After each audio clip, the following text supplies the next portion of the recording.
maal jedhanii raayyaa bishaan nuyi dinaan jedhee ani hin jenne yeroo daa'imummaa sabiyyee jira keenya yeroo sooma nu barsiisanu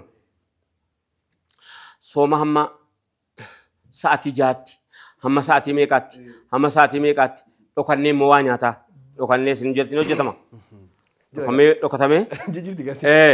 Mucaa tokko gaaf tokko utuu inni dokatee naa wajjin sooma jalqabee utuu inni dokatee bishaan dhugaan itti dhufee naan quba gurra kaatee maal jedhanii raayyaa bishaan nuyi dinaan jedhee ani hin jenne utuu waan hin jedhamin quba gurra kaatee maal taatee naan raayyaatu bishaan nuyi dinaan jedhee waan hin qabne narra kaa'aa miti maal jedhe sooma baraadii irraa beeki maal sitti nuufan yeroodhuma akka kana faxarree shorbaan dhufee sukkaarna baatii jennaan jirti yeroo sana amma hin jirtu nuun gammachiisuudha jedhanii jirri keenya akka waan nuti tolchan wayiiti.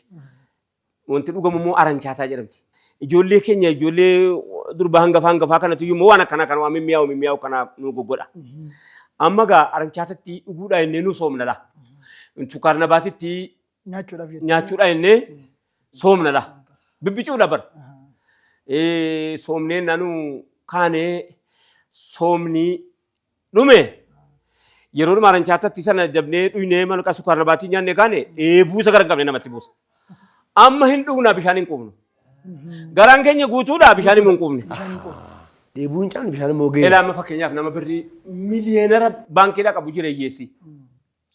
Walitti naraasitaa kana dandeesse. Hiyyeessa jechuuf miliyoonara jechuun walitti naraasitaa dandeesse. Si rakkisaa miti? Nama rakkisee. Illa kaa'e malee hin qabullee.